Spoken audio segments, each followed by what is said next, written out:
Started. I'm going to re-adjourn the meeting. Re-adjourn? Re-adjourn. That's not the way I say that. Reconvene. Reconvene. Thank you. And I'd like to start by the introduction of commissioners and staff, please. Emmerich Cross, Kansas City. Aaron Ryder, Columbus. Lauren Quayle Sill, Hutchison. I'm Gerald Lauber from Topeka. Warren Gefeller, Russell. Gary Hayes, Lakin. Sheila Candace Pratt. Chris Tymason, legal counsel.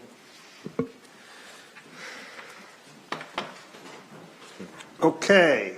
At this time, we would recognize anybody who would like to have some general public comment on non-agenda items.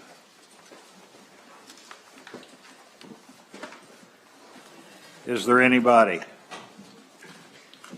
Yes, sir. Please come up and state your name.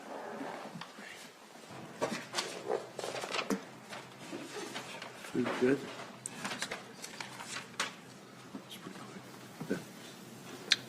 Hello.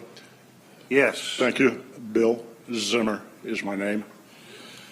I would like to see the Wildlife and Parks help Great Bend and this region further develop the National River Recreation Trail. Not many people realize that Great Bend is the trailhead city. It could be a very wonderful resource.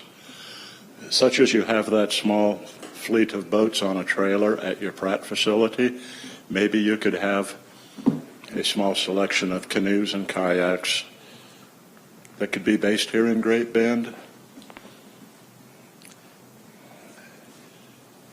Anything related to helping the river be a much more fun activity for more people here.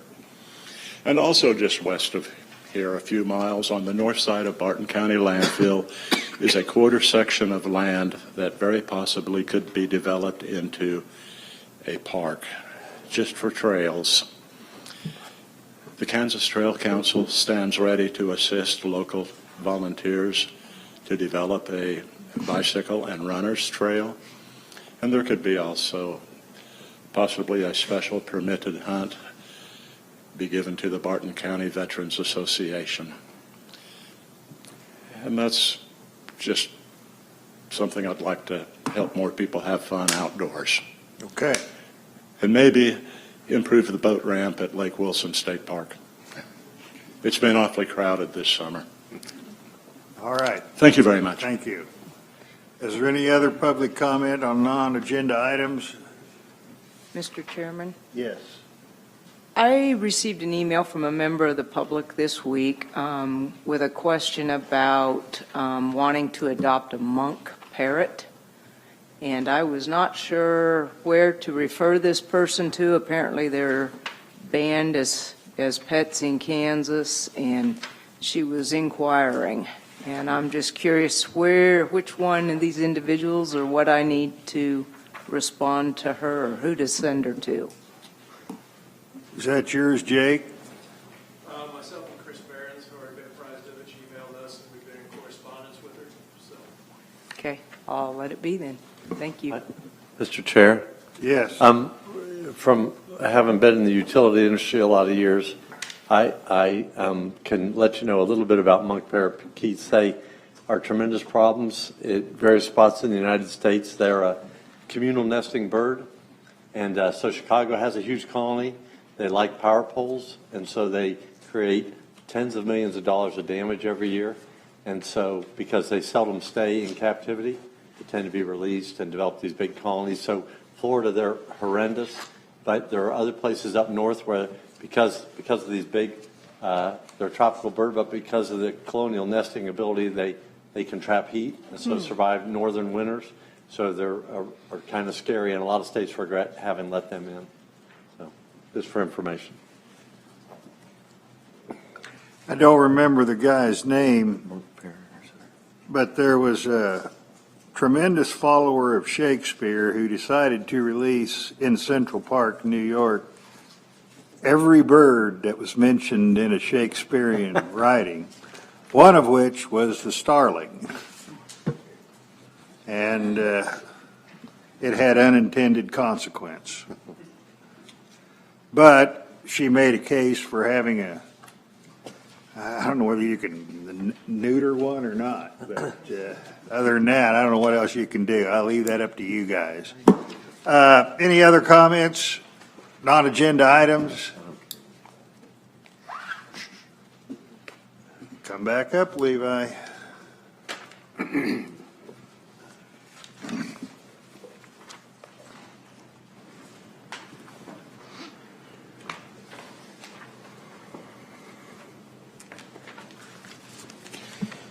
Thank you, Mr. Chairman, Commission, members of the public, and staff. Back to the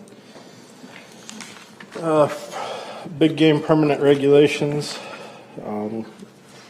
We've already had our fun with KR 115-4-2, so I'll move to KR 115-4-4, which is legal equipment.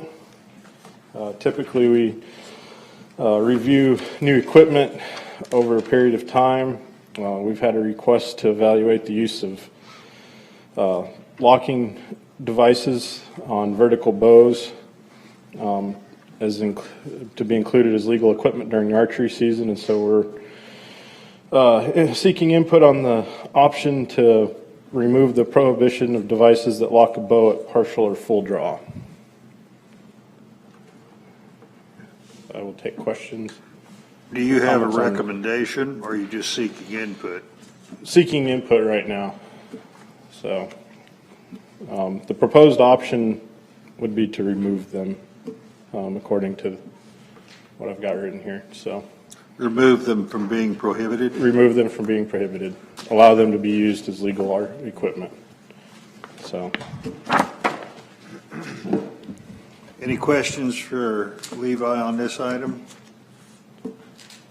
Questions for the public? All right, move on. the next one is 115-4-6, which is the deer firearm management units. This regulation establishes the boundary of the 19 deer management units in Kansas. We've had a request from landowners in the extreme southern portion of Management Unit 10 to have a little more continuity of harvest limits, to have the additional ability to manage deer in their area. This part of Unit 10 extends below Unit 19, which is the urban area, urban unit. And so it's been an area with one antlerless permit allowed, and then surrounded by area units that have 5 antlerless permits allowed. And so the option we're looking at right now is to extend the boundary of Unit 19, the urban unit, to cover that corner, which would change the boundary to run down I-35 until it meets US 75 highway, and then north back to the original boundary line at Shawnee County, Southwest 93.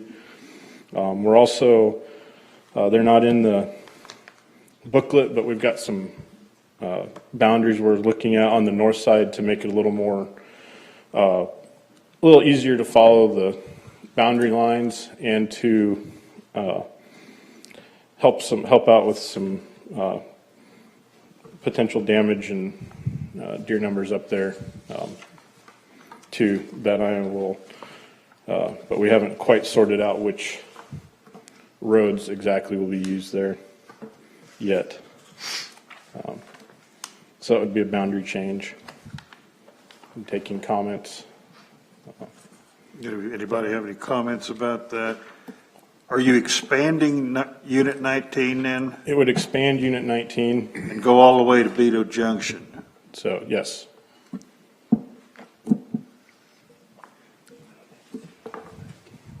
How much additional land is that picking up? It's a fair amount. Without actually having checked the numbers, looks like it would probably be about maybe another fifth or sixth of that unit area to be added.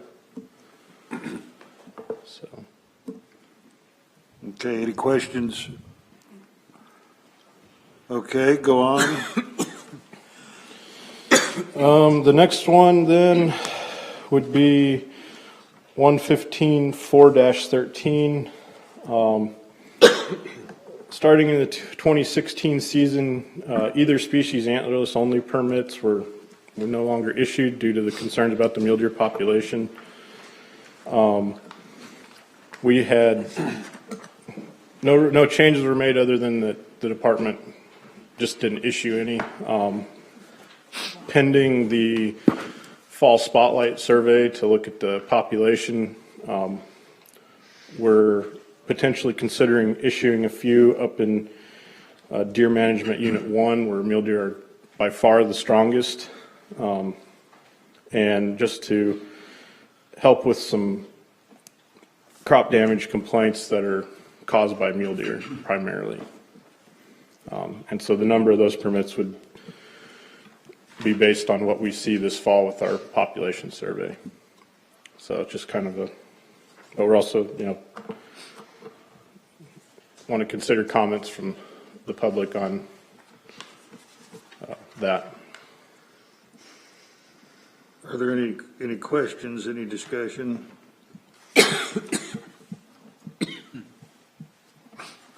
Okay, did you go over 115-411? We had no changes proposed for that, and it's not scheduled for review. All right. So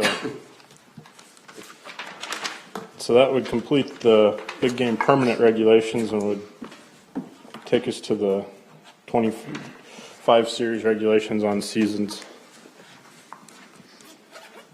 for ready. Okay. This year we're holding to what we've done in the past, except for the January season lengths. Currently the option being considered is to increase the January season lengths to 10 days in the shortest season, 17 days in the middle season, and 24 days in the long season. And I provided each of you with a calendar to just kind of show you where days would fall under the current regulations. So it would be the 9 normal days at the beginning of the season, starting again on our first Saturday in September for youth and disabled. Then opening the next day after that season closes and running for 14 days would be the archery and muzzleloader seasons concurrently running. Archery would then continue through the 31st of December. There is the 3-day pre-rut antlerless only firearm season that falls on the Columbus Day weekend. And then as traditional, the Wednesday after Thanksgiving regular firearms opens on the 2nd of December and runs through the 13th. And then the January seasons open on the 1st and then run to the 10th for the shortest season, to the 17th for the longest season, or the middle season, and the 24th for the longest season. And then in Unit 19, the antlerless archery extended season would run from the 25th through the 31st.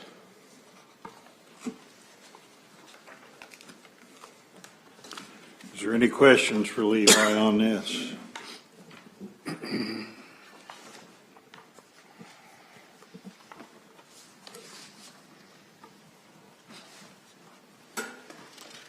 Okay, thank you. Thank you, Mr. Chairman, Commission.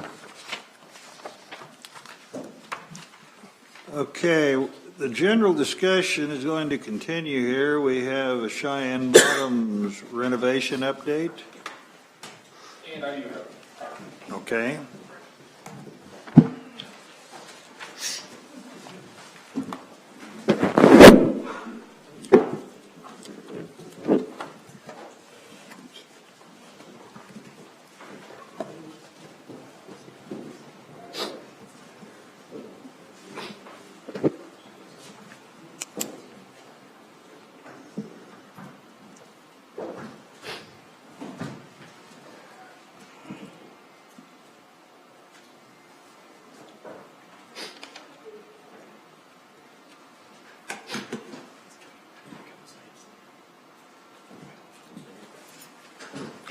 I'm Jason Wagner. I'm the manager out here at Cheyenne Bottoms. I've been out here a little over 2 years. Tonight I'm going to talk about a project we got going on to help renovate Cheyenne Bottoms. Previously, the previous projects out here at Cheyenne Bottoms, it was completed work in 1957. The original Cheyenne Bottoms of 19,857 acres included a lot of the dike system, water control structures that we kind of know of now. That cost $2.8 million back then. That included the purchase of all the land associated with Cheyenne Bottoms. And it pretty much stayed the same until the mid-1990s when there was a need for better water management due to the lack of water being able to divert it from our Kansas River and the wet walnut that we have water rights off of. And that was a $17 million project that was completed, like I said, in the mid-90s. In 2013, there was an inlet pipe canal. There used to be an old open ditch that diverted water from the Arkansas River to Dry Creek, and there was a pipeline, an underground pipeline put in place of that to help better restore the flow of water into there. But since then, like I said, mid-1990s, that is what Cheyenne Bottoms is now, all the infrastructure that we have currently on the place, all the dikes, all of our gates, pumps, et cetera, were put in place in the 90s. So anybody that's been through Cheyenne Bottoms the last several years have noticed that we got a cattail issue. Most people will come through and say that we have a cattail problem, and cattails necessarily aren't the problem that we have out here. They're more of a result of that problem. This picture was taken this spring. We had a tremendous amount of rainfall. This was late May. And you can see what I'm trying to illustrate here. There's two drainages that naturally flow and end in Cheyenne Bottoms, and this is one of them. It's Blood Creek from the northwest. It flows just to the south of Hoisington. And if you look, you could see the amount of silt, the heavy silt load that we got coming into Cheyenne Bottoms in the cattail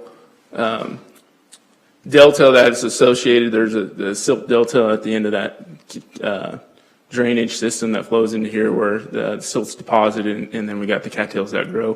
Those little squares that you see in the middle of this, the cattails in the middle of the picture there were areas that we had sprayed previously, aerial sprayed cattails. This next picture again was taken this spring. It's a silt picture, Pool 5 that you see the wetland education in the background there. Pool 5 is, this time around was largely filled by a large runoff event. And again, you can see the chocolate milk looking water that we have. And on the other side, Pool 4B was filled by water from other pools as it flowed through our system. And Pool 4B obviously was very clear water, crystal clear water. Pool 5 was chocolate milk just due to the silt runoff and stuff that we had surrounding. Again, what silt does for us, the top left-hand picture there is underneath all that silt is a water control gate. We're theoretically supposed to be able to lift that gate and water will move through there. But you can see with the silt load that we had in place at that time, there wasn't going to be moving any water. In places that we did move water, it was a little stream like you see in the upper right-hand corner.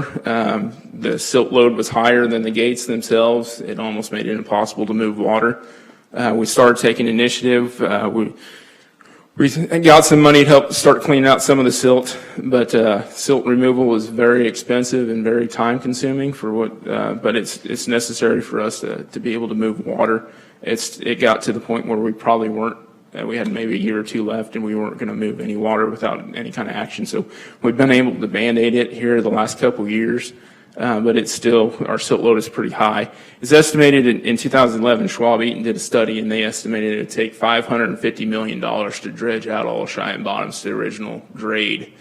So that's obviously not feasible, and we don't have that kind of money and we don't have that kind of space. Where do you put hundreds of thousands of cubic yards of silt? So, and the silt's not that productive. It's high organic matter, but it has high salinity. One of the other issues that we're facing is aging infrastructure. Some of this infrastructure has been in place, like I said, since the 1950s without being replaced or upgraded. A lot of it was upgraded or replaced in the mid-90s, but things like pumps, electric pumps, propane pumps, et cetera, have exceeded their lifespan. And then just time in the marsh has taken its toll on some of our gates and stuff.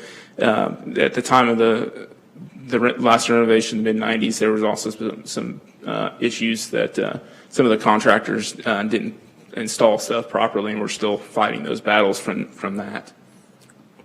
One of the last issues that we battle constantly is the lack of water. This is our diversion dam on the Arkansas River just west of Great Bend.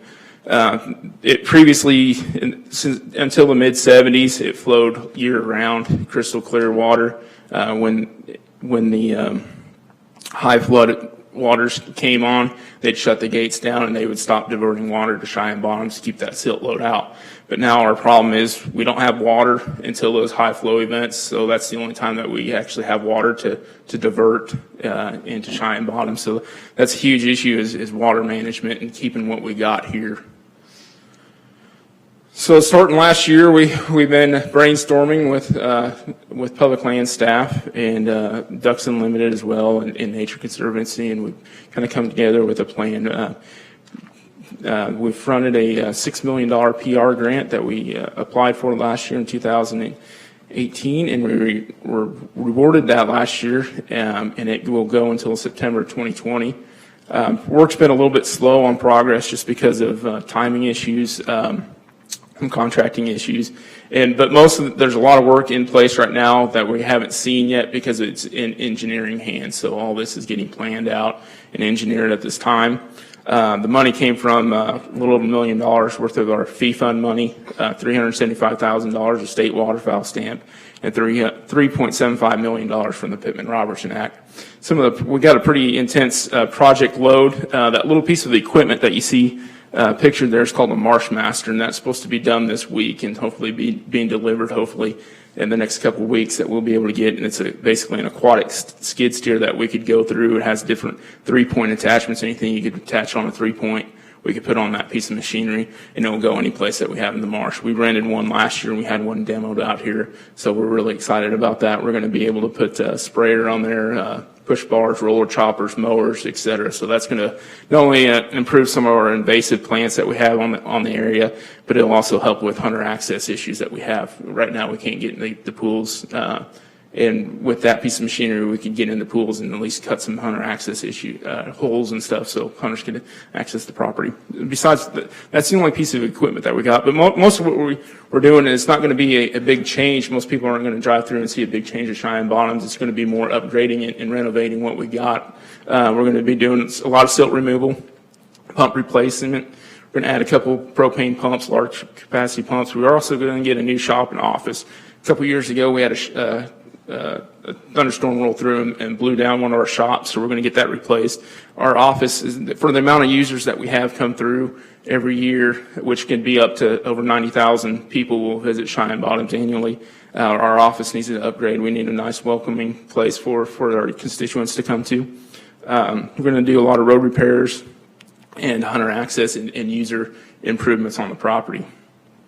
Everything that we go through goes through a hub, so all of our water gets diverted through a hub, and this is our east hub, and every one of them we're going to pretty much do the same thing. We're going to go through and remove the silt out of these hubs because that is, again, where all the water is funneled through. We're going to work on any of the water control structures that aren't functioning. We're going to have those replaced or repaired, and then we're going to replace the 4 electric pumps that we have at each one of those.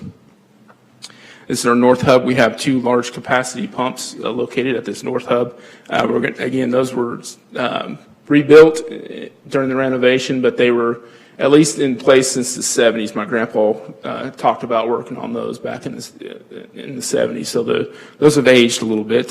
So we're going to replace those. Again, replace the electric pumps and clean out the silt in that hub itself and work on the gates, water controls. This is this is our west hub. There is no way that we could drain pool to our largest pool, which is 3,200 acres, and that's the pool that I showed that first slide of the silt, all the silt coming in there.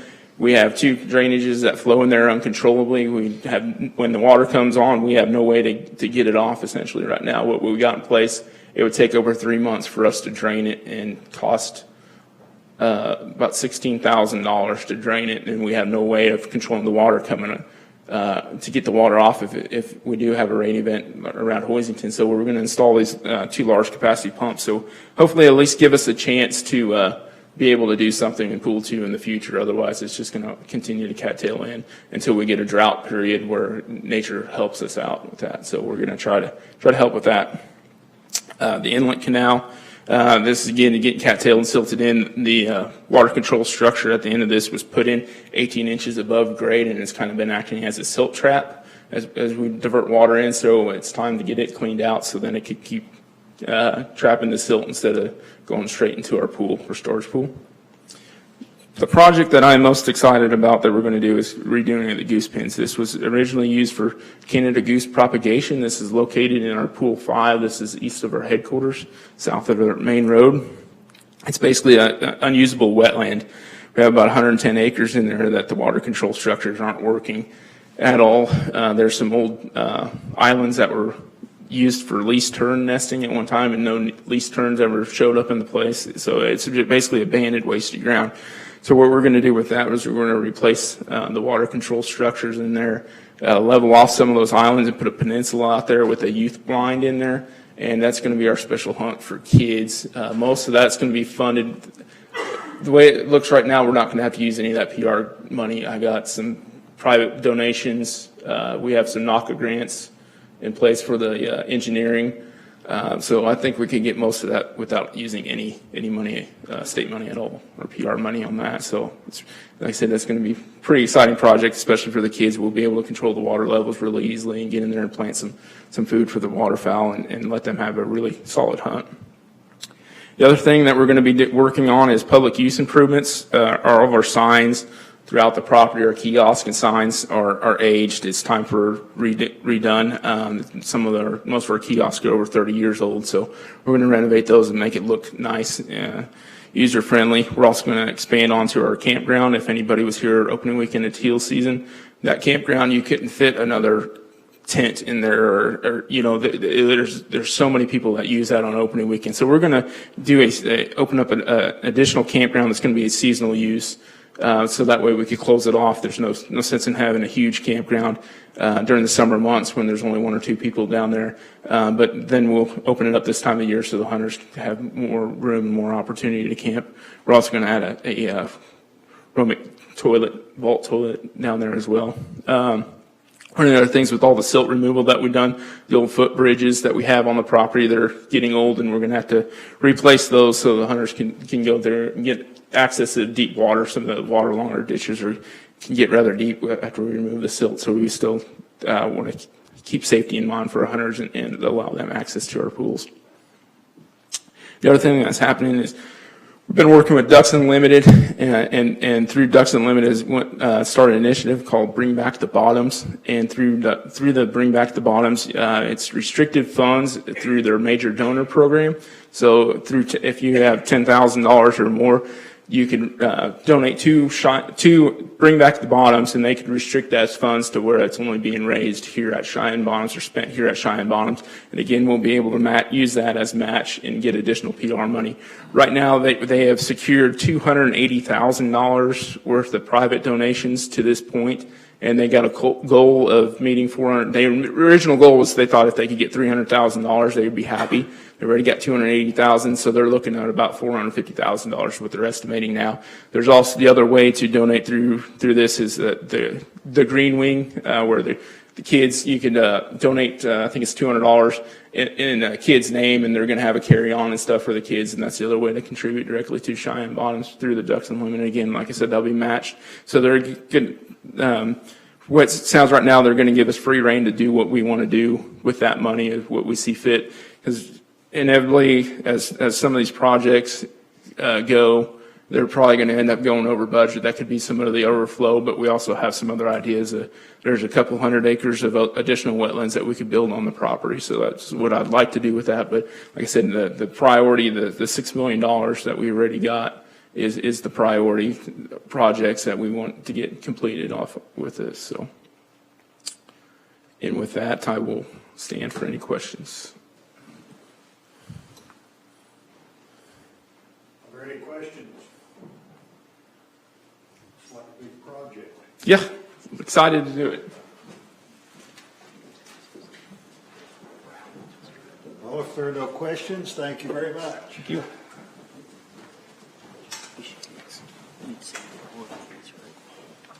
Mr. Chair, while folks are grabbing their seats, I might make one other comment about DU. Jason mentioned that these funds would be used exclusively here. If any of you have dealt with Ducks Unlimited, they are really focused on spending money where waterfowl are breeding. And so it is really difficult to get their permission to spend money locally. A lot of their money goes up to the Prairie Pothole region and largely to Canada. So we have a very impressive DU group that we work with here, and there's a great partnership between our folks and theirs, and they really have pulled out all the stops to be helpful here, so we really appreciate that. Okay, appreciate that. Tom? I do have another presentation for you. It's All it's a right. short one, though. Back over here.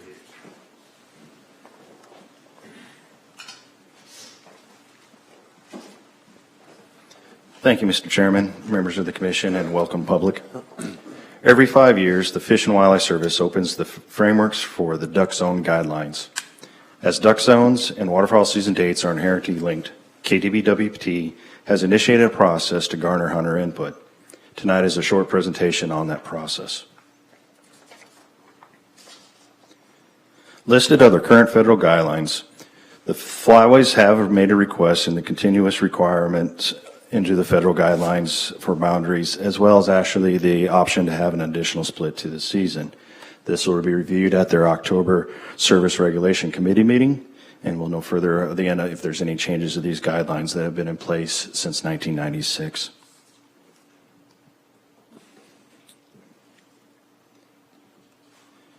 So,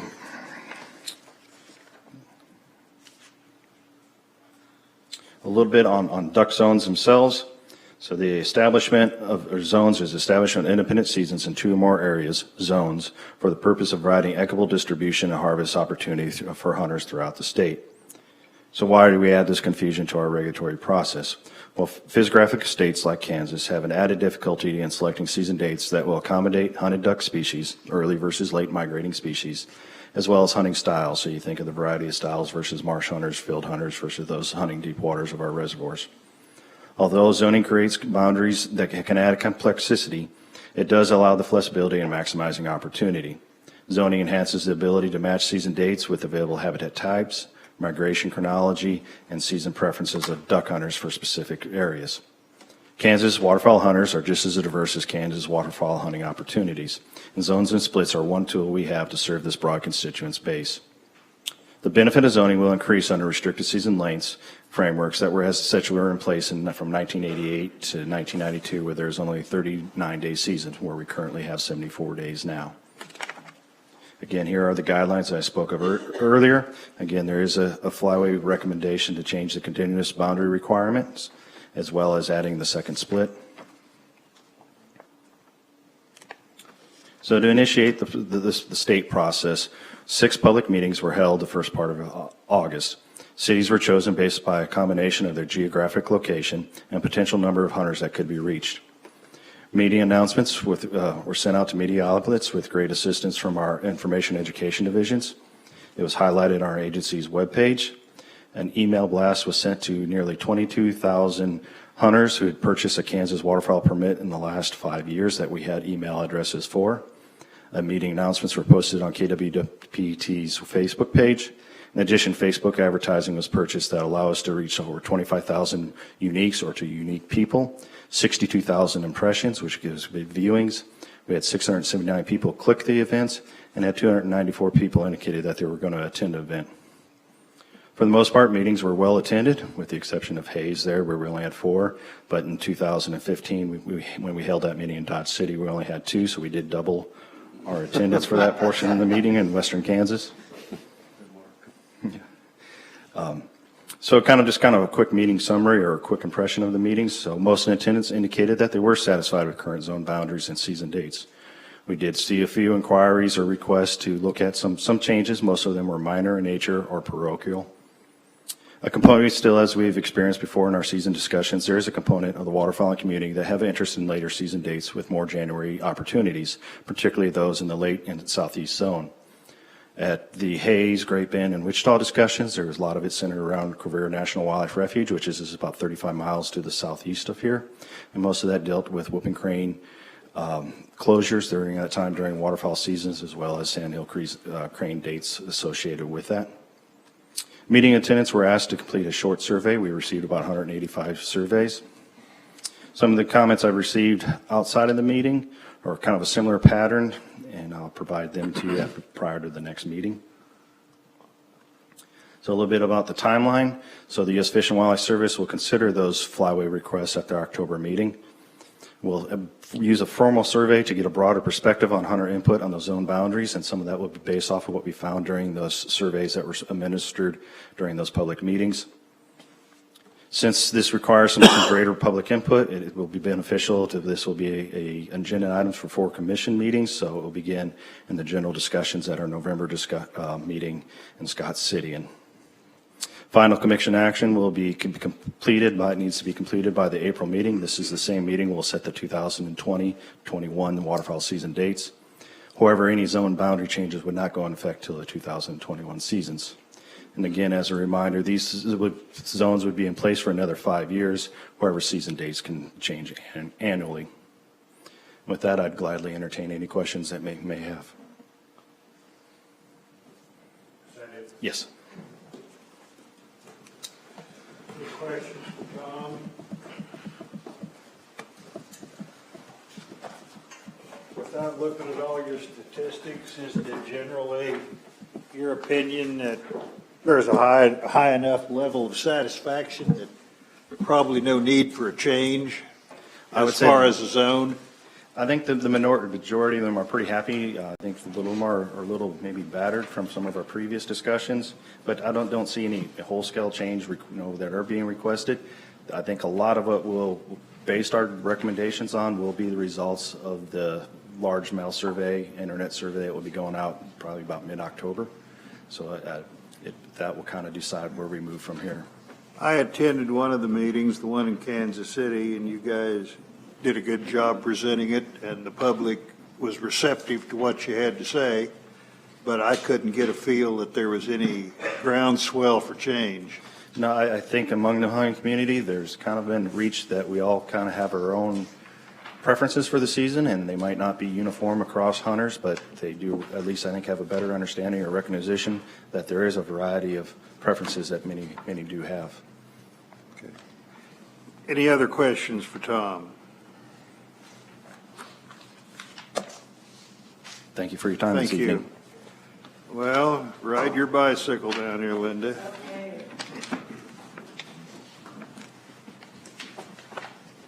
Thank you, Mr. Chairman, members of the commission, and our visiting public tonight. I'm presenting tonight the 115-8-13A electric assisted bicycle. We actually call them pedal assisted. These are, we try to get ahead of this. We've had some people come into our state park system with these bicycles, pedal assist. What that means is the motor does not engage until you pedal. As you pedal, then the motor, you can make the motor engage. The motor does not engage if you're not pedaling. And so I just want to make that distinction. What has happened is we've had some individuals, usually their grandparents of their grandchildren, come in our state parks and were riding on our trails. And we felt like we needed to have some type of regulation on this. And that was the reason of why we felt like we needed regulation. Since that our last commission meeting, we've had a lot of discussion about pedal assist bicycles. And so also the National Park Service just came out that they are starting to look at them. They're allowing them in some areas. I was actually with the acting director of the National Park Service a couple weeks ago, and they're doing the same thing. They're trying to get ahead of this and trying to expand users. And this is the user that we know typically of who's going to use pedal assist bicycles. It's those individuals that are just starting out. Maybe they get into our park systems or into an area that it's not, they don't want to see from the road. They want to go and experience in our areas that maybe they can't walk into. They may be limited by age, they may be limited by disability, physical capacity. So all of us know when you get yourself in shape, it takes a little bit of time to do that. And those are the individuals that we see that want to use them in our state park system, is those individuals that maybe couldn't do it with a regular bicycle or don't want to. They have the financial backing to buy an electric or pedal assist bicycle. Those individuals, they're pretty expensive. And those individuals are the ones that want to participate with their family and friends. And so I have a philosophy in our state park system. Our users are not infinite. Our users that come to Kansas state parks are usually a finite number of people. And it's the individuals that come back and no longer, like 2 decades ago, do they want to sit at their camper and just do nothing. They want to do something. And they want us to help them do something. And so we've tried to expand activities in our state park system to allow users to come back generation after generation to be able to use our state park systems to the fullest. We have over 500 miles of trails in Kansas state parks. And so that's the reason for this regulation tonight. Mr. Chairman, I'll take any questions. Okay, are there any questions from the commission? Yes, sir. Yeah, please. This says, for the purposes of the regulation, the definition of electric assisted bicycle shall have the meaning specified in KSA 8-1489. That regulation reads, electric assisted bicycle defined, bicycle with, I'm going to shortcut on a tiny bit of this, bicycle with 2 or 3 wheels, saddle, fully operative pedals for human propulsion and an electric motor. The electric assisted bicycle motor must have a power output of no more than 1,000 watts. Be incapable of propelling the device at a speed of more than 20 miles an hour on level ground, and incapable of further increasing the speed of the device when human power alone is used to propel the device. There's a difference in what you're telling us in that you're saying pedal assisted. The definition applied to it includes the full electric option of being self-propelled. So I'm talking about a Class 1 bike. But That's what that is, a Class 1 bike. But the definition in here, in the reg, says that the definition that will be used is the one in the statute. And the statute includes self-propelled bicycles as long as they're under 20 miles an hour. That's a conflict in my understanding. That is a Class 1 bike. Class 1 bikes, in most cases, and Right. there is debate on it. Class 1 are pedal assisted only, Right. under 20 miles an hour. Class 2 have pedal assist and self-propelled options under 20 miles an hour. Class 3 are the self-propelled, they have pedal assist, and they go up to 28 miles an hour. They can go up to 20 miles an hour. Right. Yep. The Kansas definition includes Class 1 and 2. Right. But that's the basis for this reg. That's right. We're going to allow, our intention is to allow those So in they there. aren't just pedal assisted.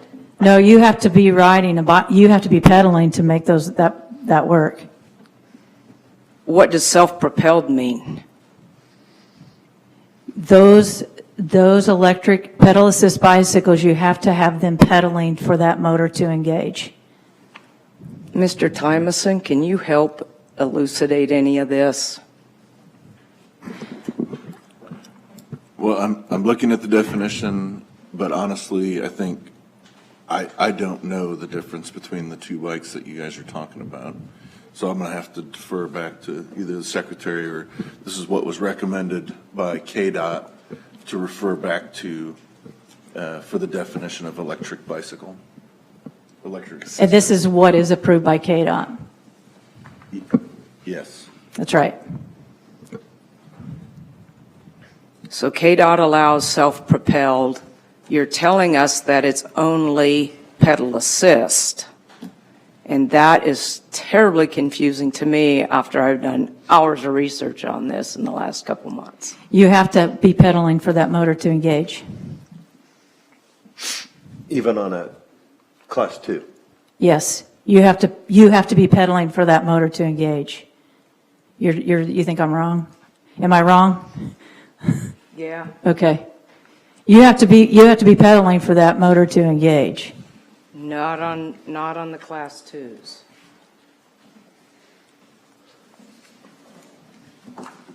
Bob Updegraff, who's the owner of Harley Harley's, Cycles. I was in up there. Hutch, was hoping to be here tonight. I called him after our adjournment, was not able to come. Bob, as a bicycle shop owner and as a cyclist himself, is obviously in favor of this and a proponent of it, and at the same time has extreme I better not take that back. Has reservation about allowing the class 2 in the state parks. Yeah, I went and visited with him, talked to him on the phone several times. And so he also recognized that was probably including class 1 and class 2. Right. And recognized that might be a problem. Oh, Actually, Commissioner Still is correct. okay. In this case, yes, the class 2 does not necessarily have to be operated with pedals, which means the class 2 bikes also have a throttle, which makes it extremely easy to tell a class 2 from a class 1 bike. And what we're talking about Is class is the class 1 which require. a pedal assist? That's right. I would also point out that the statute is somewhat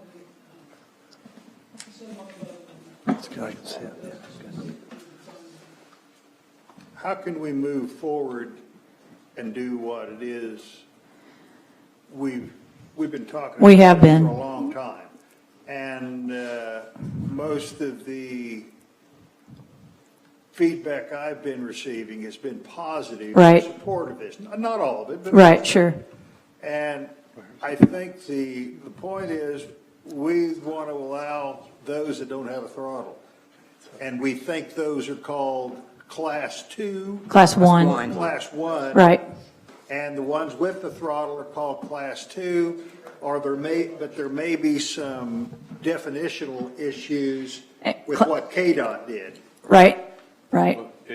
People for Bikes, is this the official, or the e-bike manufacturers association, is this the official definition of It is. class 1, 2, and 3? Yes. Okay, It's a well-accepted definition. okay, They're not 100% consistent. okay. And state park systems across the nation do a little bit of both.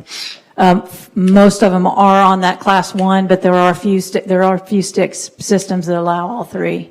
Some allow 1 and 2. It just depends on, they may not allow them on the same trails as all others, but there are some trails they do. You have some trails that are meant to go fast, and so they're allowed on some of those trails.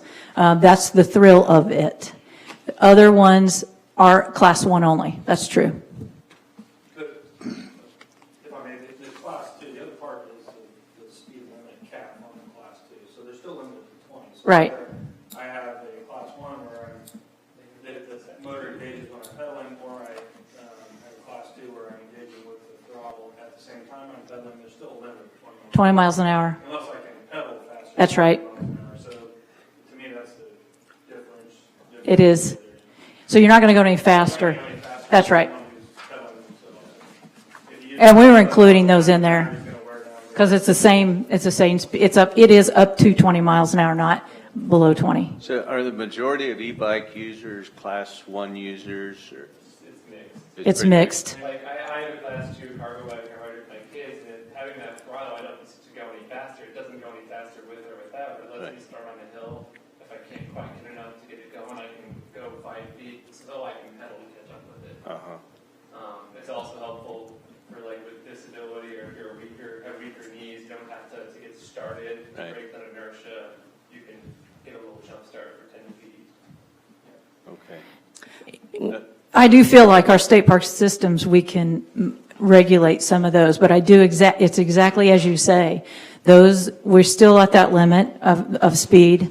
It's still good. It's hard, it's going to be difficult for us to say, oh, that one is throttled and that one's not. I think it's easier for us to be able to watch him. There is a etiquette in trails, and we try to enforce that. Of course, everything yields to horse traffic, foot traffic, and then our bicycles. And so we try to enforce that. But you still have to remember there's a population that needs that assist to be out and enjoy the areas that we have. If we pass this reg as recommended without having any amended or modification language, the concern would be that maybe a wayward Class 2 user might say, oh boy, I can ride here, and so we would have something that's kind of outside of the intended spirit of this. I'm not sure what... Go ahead, Lauren. The concern that I have, I'll be honest, on one front, I think that with our public lands so limited, there are spaces where we need multi-use trails that are non-motorized, because there are people out there who need to be out in spaces to get away from technology and need that. And that need needs to be respected. So I'm not saying all multi-use trails, but I am saying that I believe that reserving some spaces as non-motorized trails is important. That said, I've had to change my opinion a little bit with all the work that I've gone and done looking at this. And I've had to come to the point where I could say, okay, I can do a Class 1 if we need to. But when I went out to Sand Hills State Park and start talking to our equestrian group, their only complaint is that bicyclists in general, and this is regular bikes, right? Because there's no e-bikes out there. But bicyclists in general don't understand the horses and that there's risks out there. Our equestrian riders have far fewer options for places to ride than bicyclists do, of any kind.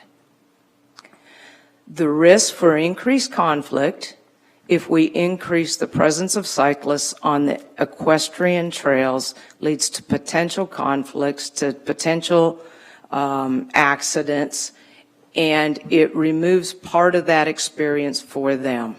I am for shared trails. I am for trail etiquette.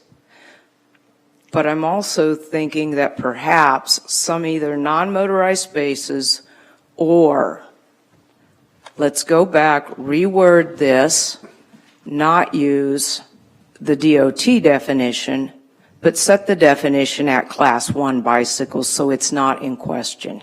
Can we amend this today as to Class 1 bicycles? So the problem is whether it was we talked about it earlier, a substantive change that is a logical outgrowth of the discussion. And I'm going to recommend that it not be amended tonight on the fly, because I don't think there has been enough discussion about it overall. Does a Class 1 and Class 2 bicycle look alike, the only difference being Class 2 is throttle actuated?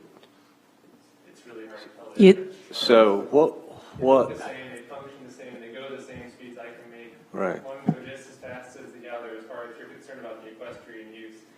Most riders can't even tell I have an e-bike when I ride on the trails inside Ottawa, unless I tell them. And whether it's a horse or someone walking, or it's hard to tell the difference. And I can be polite and respect the trails, respect the other users on one, and I can be a jerk too. I mean, it sounds like the issue is how many people are using the trails. If you want more cyclists out there using your trails, that sounds like not an e-bike issue. That's right. Whether it's one in Class 1 or 2. Well, yeah, I mean, and I want to kind of isolate this question. So if they're the same except for how the motor's actuated. They both governor out at 20 miles an hour, right? So what is the concern about a Class 2? It's cheating. Pardon me? It's cheating.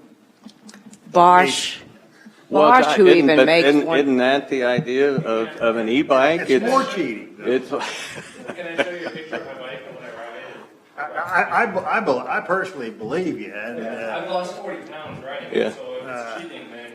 well, I mean, I don't know how else to describe the argument. well, I own horses, and it's I'm out an of res- equestrian it's rider, out of and I have respect for the one horse request. better than the other. and We've been trying to put in a group of horse trails, which we have. We have some significant horse campgrounds, and we visit with those equestrian riders. We talk to our groups, our state park managers do. I truly believe that we can manage this in a way where users can do it. Does that mean that we're not going to have incidents on the trail? Probably not. But the equestrian users are not upset about e-bikes, they're upset about bikes. Bicycles, that's right. I mean, I don't know if unless we bring it up to them, I don't know if they would know the difference. Well, they'd know the difference, but I don't know if they would make any difference, they'd still object. Right. I think it's a little harder for them if the possibility is that somebody's coming riding by, not pedaling, pushing the little throttle on their bike. And there is a quality of the experience. And again, it goes back to my personal piece that I think we ought to have some non-motorized access for folks. Mr. Chairman? Yes. I would address that. I'm from eastern Kansas, and a couple of points. First of all, mountain bikers, as I'm sure Linda knows. Mr. Chair, can you go to the microphone? Yeah, we can't hear. As Linda knows, mountain bikers in eastern Kansas, we're volunteers, and we have built well over 100 miles of trails in the Kansas state parks, and we continue to support those trails. Now, around Lake Perry and Lake Clinton, we've dealt with this problem that you're speaking of, and you may be aware of this, Commissioner Sill. They're the horse trails, and they're the single-track mountain bike trails, and they get along fine together because they're separate. And I'm sure there are ways to address this in other national parks too. But the issue here tonight is whether to allow Class 1 and Class 2 e-bikes on trails and treat them the same way that you treat ordinary non-motorized bikes or bikes that do not have a motor.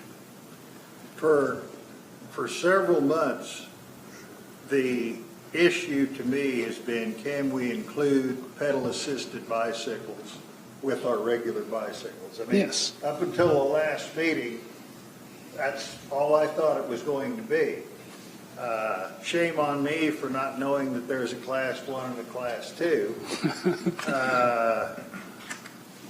And I still think my basic feeling is that we have a limited amount of resources, and if we can enhance people using them, I'm okay with that. And I'm okay with also looking at those areas where it would be fair to all to have non-motorized or non-mechanical trails. I mean, to where strictly horses are walking. We have that, and we have it in some parks. We do. Yeah. And one more point I'd like to make, Mr. Chairman, if I may. I have another handout. The federal government has addressed this very issue and has come to a conclusion just at the end of last month that in essence, I'll pass these out, but in essence it says that that Class 3 e-bikes, Class 1 e-bikes are essentially non-motorized bikes. Okay. And again, Attorney Tyneson, you don't think it's an outgrowth of the discussion to put on the end, i.e. Class 1 bicycles? I don't think that there's been enough discussion. I don't either, because they're the same, they go the same speed. Right. Mr. Chair, also might recommend, really, we are talking about two different things. One is should we allow e-bicycles? And the other is, should we have discussions about places that are not multi-use trails that are dedicated just to one or the other, as has been brought up? So we're glad to deal with that over time. It sounds like the issue tonight is this language clear enough to allow these bicycles? I think you're going to have separate trails because a horse will recognize motorized, non-motorized as a perceived threat. This lady is an equestrian. I've had horses. Any horse, you can be riding down a bare road and they will perceive anything there as a threat. So I think you better have separate trails. Okay. We try to do that with our etiquette. I understand what you're saying. Truly, I do. But again, I feel like our staff can handle that, and we do have, all yields to horses, all equestrian we yield to, then walking traffic, and then bicycles. To recognize Secretary Lovelace's point, he's right. Our decision tonight is strictly, do we allow e-bikes as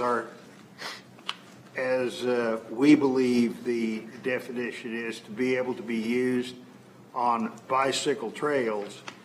And there are other valid concerns brought up, but are not technically within the question that's being asked. And I would like to go ahead and pass this myself. And then if we need to amend this, if we think it's necessary to amend that to try to create a more refined definition of what we view as a lawful bike, I'm okay to do that, and I'm okay to recommend that we do that. Sure. And I'd like to see what we get, what kind of concerns come up, what kind of incidences, and more importantly, how many more users we get. I view, while it's practically not different, I view the fact that if you don't have to pedal, it's different than if you have to pedal. And I think, Linda, you do too. Yeah, sure. So maybe we ought to refine that later, but I'd like to go ahead and we've been beating this thing up for months. I'd like to go ahead and get this, at least get a vote on it tonight. Any other questions? Any questions for the public? Yes, sir.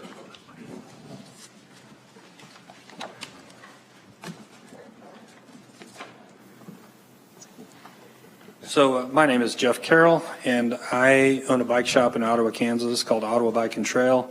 And we are actually right at the intersection of the Prairie Spirit and Flint Hills Trail. We actually started that business for that reason, because we felt that those trails would bring a lot of people out, would bring a lot of people to Ottawa. So that's why we located our business there. We see a lot of people come through that are riding all kinds of bikes, people of different abilities, people of different needs. And I talk to a lot of people about e-bikes. And I've seen, well, for example, we did an event a couple of weekends ago. We attracted 110 people to ride the Flint Hills Trail and camp at Pomona State Park. And some of those folks were carrying equipment with them and other things. And there were a number of e-bikes on that trip. And frankly, they just fit in like everybody else, and they all had different reasons for why they were riding an e-bike. One example was my friend Nick here, who came with me. He takes both of his kids on his bike. He has a larger cargo bike, and it happens to be throttle actuated, but it helps him to be able to safely get up to speed using that throttle until he can kick it in, because he's carrying quite a bit of weight. So that's one of the reasons that those bikes are handy for people with certain abilities or certain disabilities. The other set of users was, as Linda mentioned earlier, people that are older that want to join in and be part of the group. They maybe can't ride the 20 miles that the rest of the group is riding, so they had assistance using a pedal assist bike. And of the 120 people, we maybe had 5 or 10 people, but the people that I talked to were very passionate that they wouldn't be able to participate in the sport and enjoy the trails without the ability to ride on an electric bike. Part of what we're doing with our business is we do sell electric bikes, and most of them are class 1. In fact, they all are. I don't sell Class 2, but I do know that some of the other manufacturers do make those, and it's really just a difference in technology. But also, we are renting bikes for trail users, and one of the things that we've added to our business model is to get rental bikes that are e-bikes, partly so that people, more people can come out and use the trails, but also I think we're just hearing a lot of interest from the public. They want to go out and experience. It's a large trail. It's a lot of space. And people want to be able to experience as much as they can. The other thing I could say about the trail etiquette, I do agree there is a concern about trail etiquette. I have signs on both of my doors when you go in the front or the back with the trail etiquette symbol, and we've been really trying to educate people on that because I think that's really important. I've actually talked at a couple of the horseback associations about trail etiquette, and I think it's more, as a cyclist, it's more educating them than anything. I don't think people try to be disrespectful. They just may not be educated. So I think there's really an education component, both on the e-bike usage as well as trail etiquette, that we can all be focused on. And I think that's the best way to solve that. I think most people that ride bikes are doing it, and the reason they use e-bikes, it's for, to benefit themselves. They're not out there trying to speed down the trail or try to be a problem. It's just, it's necessary for them to use it, including, veterans. We sell recumbent tricycles, and a big use case for those are veterans that maybe have some injury, they can't ride a regular bike, and many of them also need e-assistance. So that's all I had to say, but I'd be happy to answer any questions. We also brought an e-bike with us if any of you are curious and want to take a ride on one. We got one in the parking lot. Okay. Any other comments or questions?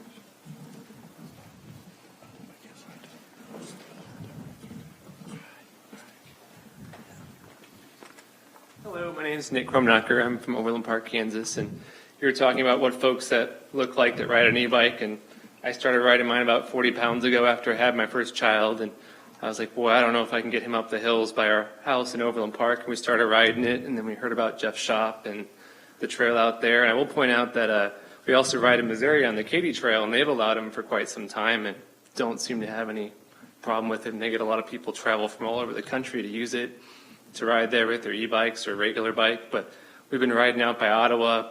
We haven't had any problems. It's been fine. We have a lot of fun. We bike to Pomona State Park, and we just really enjoy using them. And with 2 kids, it's a lot to pull 20 miles. It might be cheating, but I could drive the minivan to Ottawa and then drive to Pomona, or I can park in Ottawa and take the bike. I get more exercise taking my bike with the 2 boys. So thank you for considering it. Thank you. I'd like to have a motion that we approve the reg as presented. Does anybody care to make that motion? I'll make it. Could I have a second? Second. Now, it's been made and seconded that we approve this as presented. Now, as far as discussion, my feeling is that at a reasonably,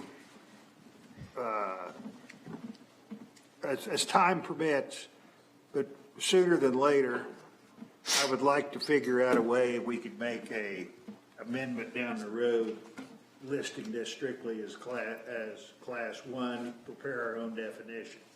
I don't think we're going to have particularly problematic usage in the meantime. And I'd like to go ahead and get this done, and then figure if we think that there's a need to further define this, we can do that. But I'd kind of like to, it seemed like we've been workshopping this forever. We'll try to track usage and track any incidents that comes up. And also kind of report back about Sure. exclusivity of certain trails Right. for non-mechanical means. But I really think the demand for this is here. So is there any more discussion? Yeah, I got one question. This is for legal counsel. Being there is a protest, will it require a unanimous vote? No, it's a simple majority. You're sure? Yes. Yes. I've seen instances where it requires a unanimous vote because people are protesting. So now you're going to have a second address. Yeah, you will. I'm unfamiliar with that concept, but Appreciate the parliamentary advice. Any other discussion? Sheila, you have a question?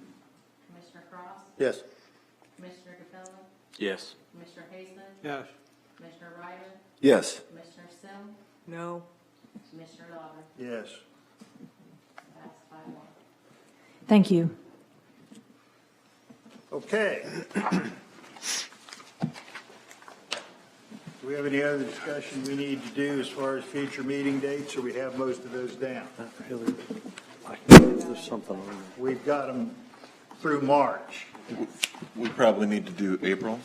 Okay. So there are 5 Thursdays in April, and usually we try to go towards the end, but the last Thursday in April, I think, is the 30th. So normally we would recommend the 23rd. How does that fall with this year's turkey season?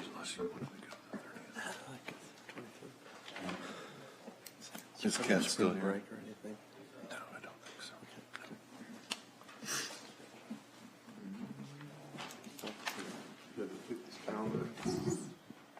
A recommendation for a location? It's okay, can we hold on that? We can hold, it can be to be announced, yeah.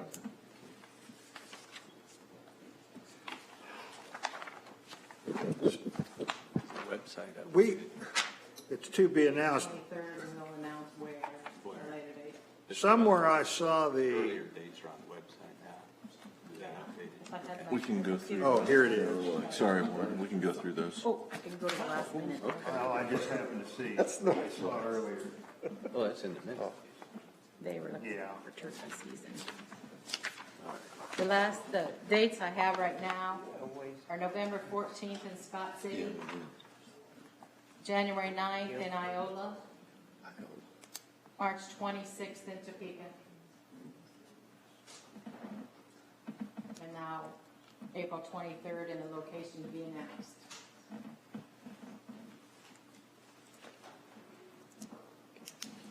We're not going to Kansas City again. When's the last time we've had a meeting in Manhattan? Can't tell you, my Last year or computer so. died. I have it on there, but it's locked in there somewhere. Sorry, One in about a year. I can look Not it too up, long. you know. That's about a year. A little over a year. About a year and a half. That's a suggestion. We can talk about it the next meeting. Sure. And we think about it, if you think of some places you might be interested in, just shoot me an email and I'll share with Chris and Brad. All right. Okay? Turkey season starts the 16th. The firearms. Yeah, of April. Got it. Thank you. 17th. Meeting adjourned?